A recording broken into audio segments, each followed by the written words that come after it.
Pessoal, vamos ao terceiro vídeo da série. Agora nós vamos ver estrutura de capital.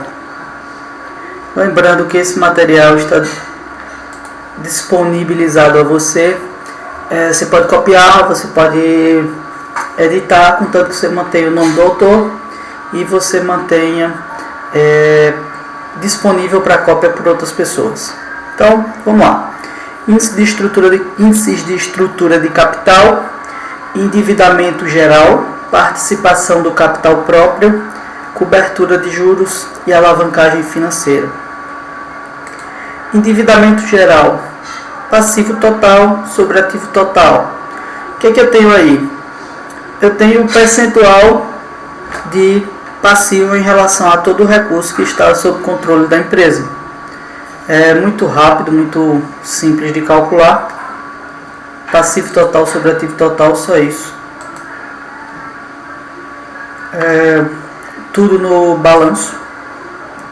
Passivo total, passivo...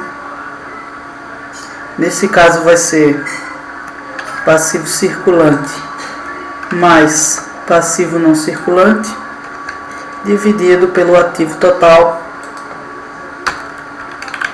0,64. Vamos...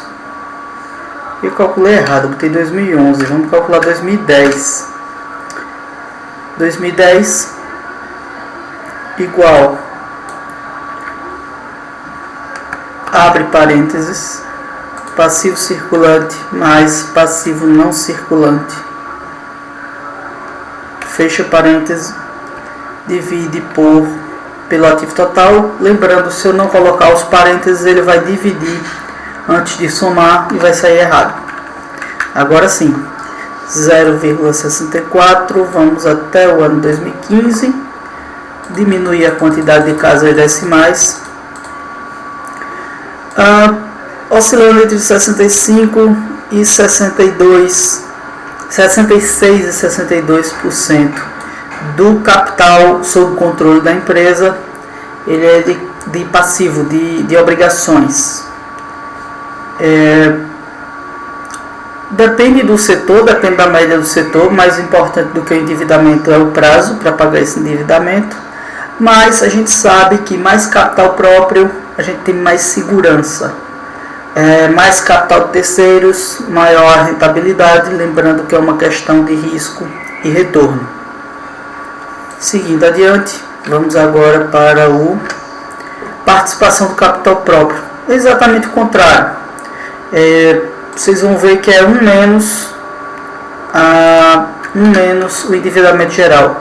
Mas vamos calcular aqui. Patrimônio líquido dividido pelo ativo total. Igual.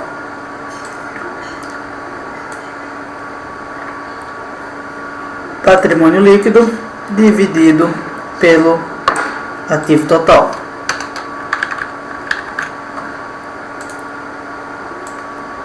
Vamos colocar a quantidade adequada de casas decimais. Percebam que somando um com o outro vai dar exatamente 1, porque eles são complementares. Uma hora eu olhei o patrimônio líquido, outra hora eu olhei o passivo total. Então, está aí a relação. De cada R$1 dentro da empresa, 35 centavos pertenceu aos sócios em 2010. Isso subiu até 37 em 2013 e hoje está em 38 em 2015, tendo passado por 34 em 2014. Novamente, não quer dizer que seja bom, não quer dizer que seja ruim. É uma relação entre risco e retorno. Alavancagem financeira. Esse é um indicador muito interessante, porque ele diz o quanto do capital, o quanto a dívida está impulsionando o resultado da empresa, o quanto você está alavancando o capital próprio, o quanto você está usando de capital de terceiros para aumentar o seu retorno, sua rentabilidade. Esse indicador ele vai ser mais fácil de entender, de compreender quando você tiver experiência lidando com isso. Adianto a vocês que ele é muito interessante, ele ajuda muito na análise. Vamos ver aqui se o conceito de alavanca é o mais adequado mesmo, é como se eu estivesse usando uma alavanca, alavancando o meu resultado através de endividamento. Então, vamos lá calcular. Ativo total sobre patrimônio líquido. É o oposto de PCP. Vamos lá. Ativo total dividido pelo patrimônio líquido.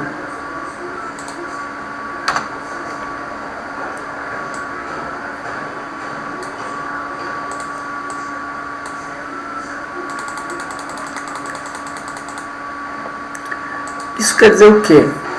Bom, 2,8, 2,9, 2,82, 2,9, 2,8, 2,67, 2,9 e 2,61. Isso é quantas vezes a empresa está usando de capital.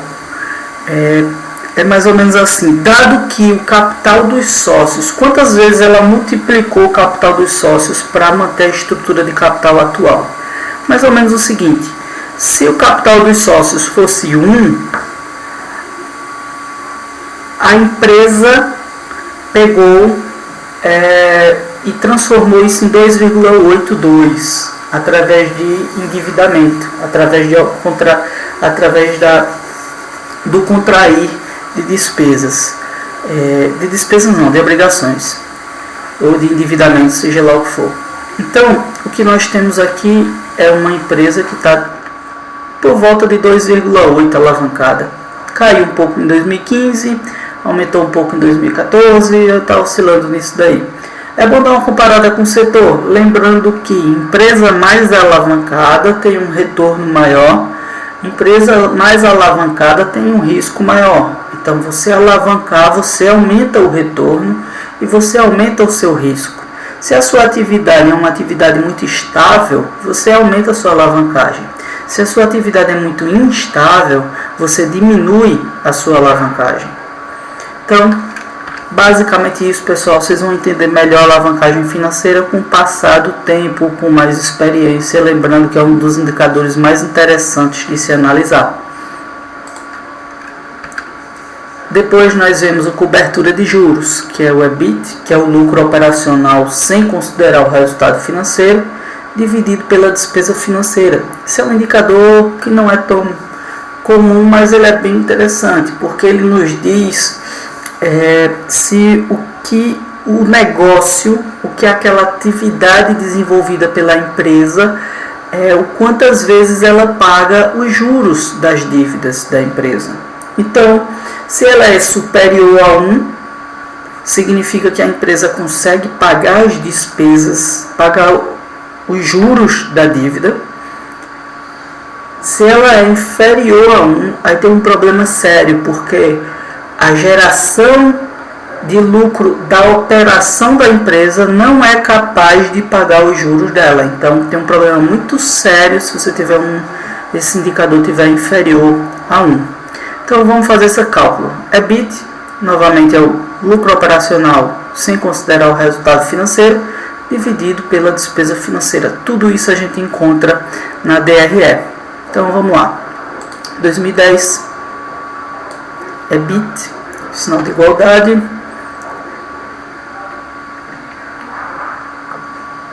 Aqui, lucro antes dos juros e impostos.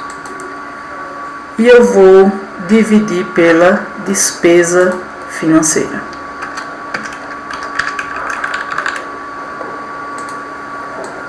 O que nós temos aqui? Esses indicadores são interessantes de se ver. Por quê? Em 2011 e 2015, o resultado financeiro da empresa, como a gente pode ver aqui, 2011, o lucro antes dos juros e imposto de renda foi o EBIT foi inferior às despesas financeiras. Tá? Ela teve um resultado positivo porque teve muita receita financeira também. Mesma coisa aconteceu em 2015. Não é normal uma empresa ter uma receita financeira tão grande. Mas se a gente olhar com atenção, a gente percebe que o lucro está inferior ao juro que ela paga. Então, é um fato interessante que a gente precisa levar em conta quando você estiver analisando uma empresa. Lembrando que essa é um pouco diferente, que ela está com uma receita financeira muito grande. Mas fora isso, fica o indicador para a gente analisar com cuidado. Cobertura de juros. A empresa nunca consegue pagar juros, assim, sempre os juros que ela paga são pelo menos maiores que 50% normalmente você paga os juros e não sobra tanto assim. A maior parcela do lucro operacional vai para pagar juros. Mais ou menos isso. Creio que a interpretação mais adequada é essa. A maior parcela do lucro operacional, a maior parcela do resultado da operação da empresa vai para pagar juros. Então a gente precisa ter cuidado com esse tipo de coisa. Não quer dizer que seja bom ou ruim. Se você estiver pagando pouquíssimos juros, a taxa for muito baixa, não quer dizer que seja algo ruim. Mas quanto maior aí, melhor mesmo.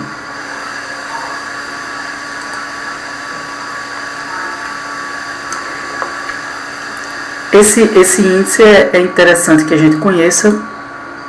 A cobertura de juros, ele é muito interessante porque ele te dá uma indicação excelente de como está a gestão da empresa, e combinado com os outros que acabamos de ver, nós temos os índices de estrutura de capital. É isso aí, pessoal.